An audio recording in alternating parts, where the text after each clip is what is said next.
Today, I actually want to come at the kind of opposite angle of yesterday's video, right? So yesterday, we're talking about how that you've worked alone can be a valuable experience moving towards teams. It can be a useful foundation. It's definitely not time wasted.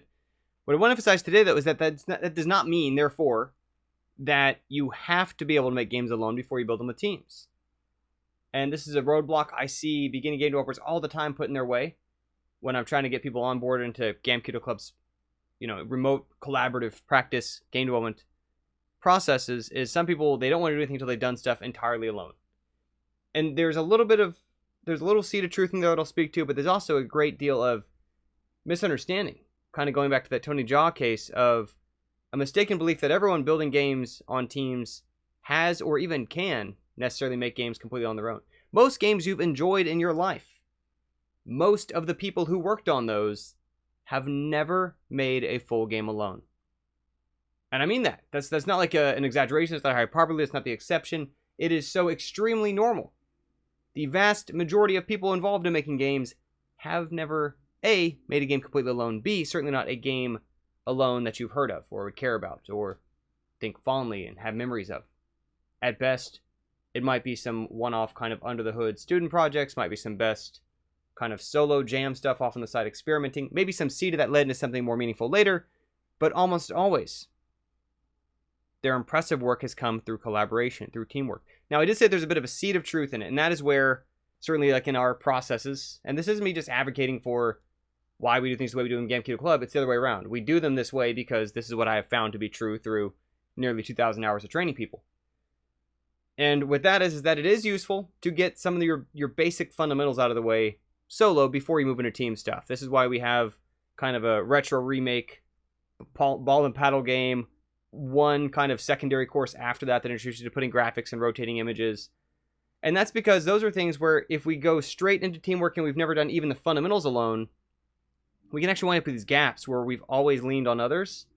And so because of that, we lose our ability to kind of express our own ideas, even in sketch fashion. And so that is the level to which I can say it's useful to learn on your own, to be able to sketch. And that's true whether we're talking modeling, whether we're talking sound effects, whether we're talking programming, level design. Just the ability to be able to get it down in some fashion with a level of independence in which you can say kind of like this. And that is enough to fully leverage your potential on a team. Thereafter, when or if it is time or valuable for someone who's focusing on the art, on the sound, on the programming, on level design, or whatever, to really kind of see in there what's cool about it and run with it, and respectively, maybe yourself, depending on which team and which situation, where you are in your progression, maybe that's you running with one of those. It's a bit like not everyone has to be an artist, but it's useful for everyone to be able to scribble a drawing just to communicate, just to get an idea across. And that's the level of foundation, that's the level of fundamentals. And notice that that's so very different from saying that therefore you need to be able to build entire full games completely on your own before you work with teams. Which again is typically not the background of people who are on teams, who are behind projects that you've enjoyed playing and remember fondly.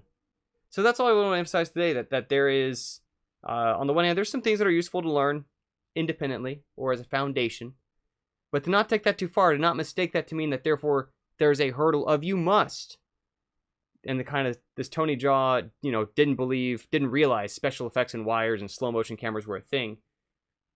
That's not everyone's experience, right? The vast majority of people out there who are, we'll stick to the Tony Jaa example, capable martial artists, probably stunt actors, maybe film action stars, etc., didn't have that same confusion, didn't need to arise from that same amount of struggle to still engage incredibly productively, incredibly professionally, incredibly constructively with others as part of amazing works of industrial art. So anyway, that's the point. I realize I kind of throw a lot of throwbacks to yesterday, but core idea today, right? You do not have to be able to build games completely on your own before you can justify or gain a lot of value from and even good results out of working with others on a team. You can hop right in there. If anything, if you want to learn some foundations, that's valuable, that's useful, separate to make sure you've got some independence, some ability to sketch, some ability to express your ideas. But that's really enough. That's all the foundation you need. Thereafter, teamwork makes the dream work. Or, as I like to put it, life's better in co-op. See you tomorrow.